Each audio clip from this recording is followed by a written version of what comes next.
formalizing your informal rental income. So what does that mean? So you may find that maybe you might have started rental, you've got rooms that you are renting out, but you are sort of not running it like as a proper business.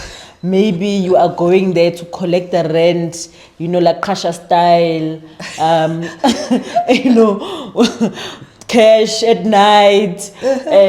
You are just living hand to mouth. You're collecting the money, you are spending it. You are not actually even separating that this is my rental income, this is how much I'm making. So, Miranda, you have been, your mom had Ama rooms. How was she running her rental business? I'll tell you about how mom ran hers back in the day.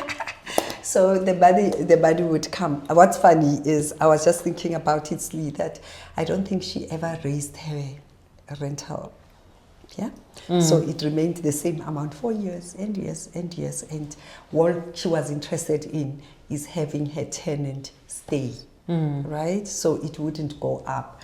But what's funny is that they consume water, they consume electricity. For her, these amounts are going up, but the rental remains at the same level. So I don't know if she even knew that she's not, so that means she's been subsidizing her tenants. But the good thing is she always had a tenant, right? That was, her goal was, I have a tenant, and the cash, of course, would go to paying our transport when we go back to university, and then I would go and deposit at the Standard Bank for my sister because she was studying in KZN. So that's how it was run. I think similarly to how we did it at home. So firstly, there was no screening that took place whatsoever, as far as I remember. So the person would just come and say, "Funny room," or like, there we go, type of thing, right? So very little screening took place. There was no lease agreements as far as I'm aware. There were no agreements. So you move in and, you know, we hope and pray that you're gonna pay. And also there was just no formal documentation of the rental income, how much came in. It would be a matter of, oh, the tenant has paid, okay, let's go and buy this with that money. So it was just in, out, in, out, in, out, in, out. So there was never a plan to say, how do we grow from the 2 rooms that we've got to 4? It was, excuse me, very minimalistic, very survivalist. Very, I've got bills to pay. The only time I remember us doing maintenance was when there's an exchange of tenants. So that means we would fix and paint when that other tenant is going out, unless one of the tenants actually chose to change the color of the room and she offered to pay herself. And I guess she was living reasonably, so she painted herself. So the informal rental income didn't do maintenance. It didn't attract lease. There were no inspections, and there was not even a tally of the rent roll. You can't even show it at the bank and say, I've got extra income here, here's my income, and I've got extra rental income here. So you couldn't match those to take advantage of the cleverness that these mothers had done, right? And I think that was part of the limitation in their growth. Hence they had those rooms, and that's all they had, because you couldn't demonstrate to the banks that, yes, I've got, my nurse's salary, or in my mother's case, my teacher's salary. I'm earning X, and my rental income is providing X, and here is the proof that this is the income that I'm getting, because it will come from the tenant immediately. It goes and pays for something. So that record keeping was not done, which was actually detrimental.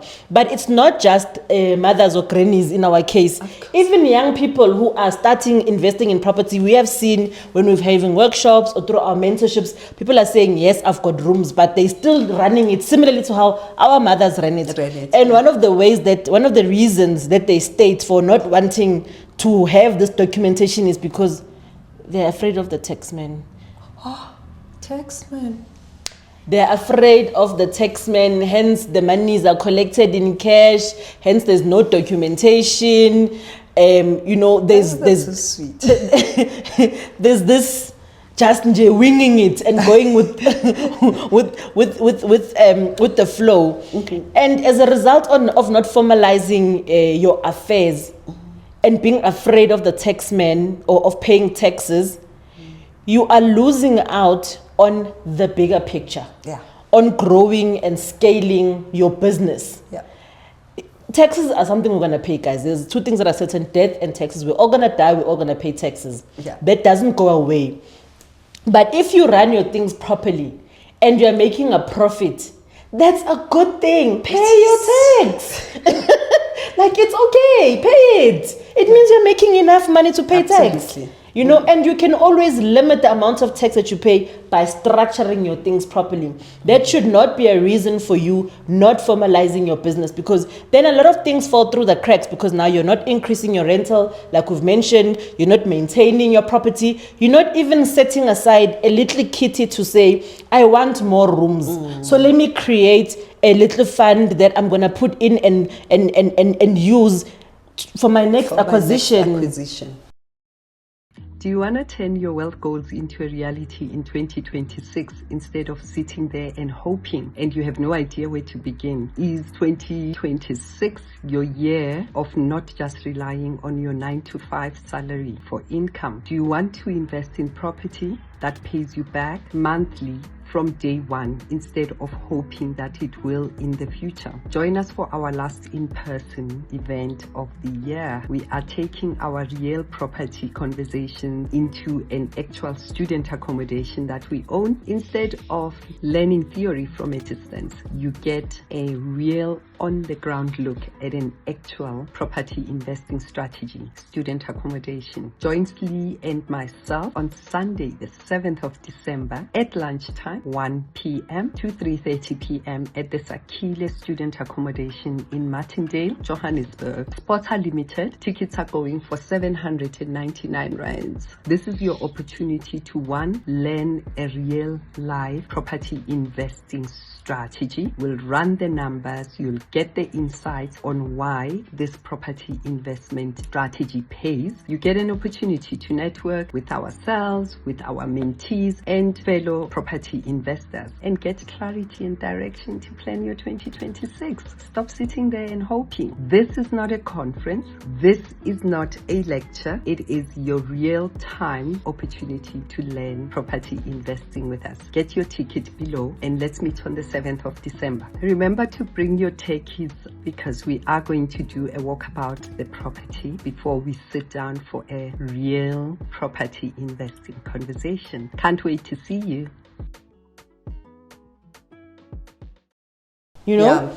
And funny that people start every time we have mentees in the room or in the mentorship, people say, but what about the tax?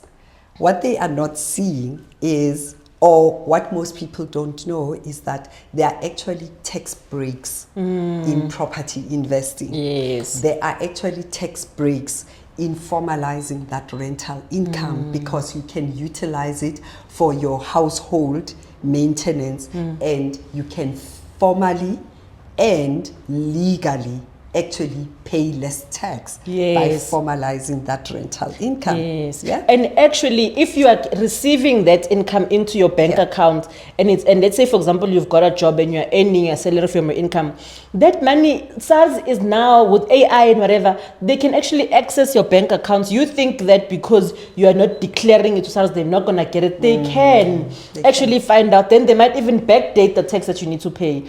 So just sort out your affairs. Do things properly. It can only work in your favor when you do so, right? Absolutely, absolutely.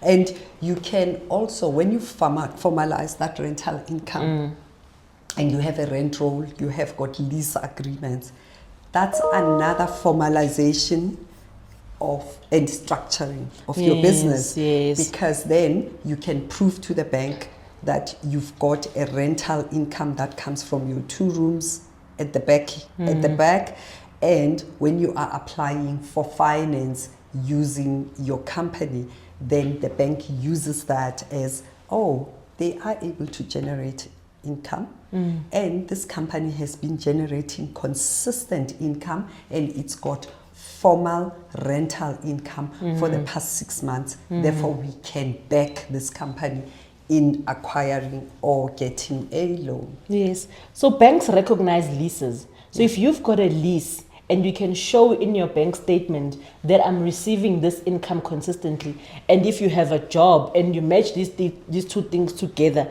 you automatically increase the amount of funding you qualify for. So you're only doing yourself a disservice by not formalizing your affairs and not separating your own income from your business income. The other thing is, if you can ideally, even if the property is in your name and you haven't yet moved into a company, but maybe just have a separate bank account. Just create that discipline of separating your own affairs from your business affairs. Absolutely. Because then you can run off things like maintenance, if you need to fix something that's broken, if you need to pay for a caretaker, if you need to pay for whatever it is, you are just getting into the discipline of managing your business before maybe at some point you then look at setting up a company, all those things. But just start with the discipline of understanding that this is a business, it's separate to me as an individual. Even if you then take a certain amount and you say, okay, I'm getting 10,000 rand rental, I've got 10 rooms at 1,000 rand each, I'm gonna pay myself 2,000 rand a month.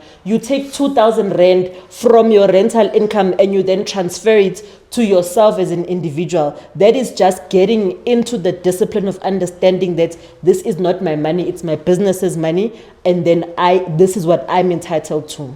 Absolutely. And then you can use the remaining 8,000 to run the business. Businesses are understood to have running costs, guys. Yeah? So you pay the gardener from there. Whenever the geyser has burst, you can repair the geyser. If you want to repaint, you buy the paint, you pay the painter from there. And all those expenses are recognized as business running costs. And actually, you can run that whole 8,000 until you are left at 0. Taxman will not tax the company if they're running if there's costs. No profit. If there's no profit, it doesn't tax you. So formalizing your informal rental income is actually an advantage. So now that we've had these insightful conversations and we want to be able to bring this to more people, right? So the best way to find out more about, the programs that we run, our workshops, we've got live events that we do, and we also have a mentorship program. Please subscribe to our mailing list. The list will be, the link will be in the description below. And if you want to get more videos like these, we'll be sharing more over the next couple of weeks. Please make sure that you subscribe to our channel and switch on the notification button.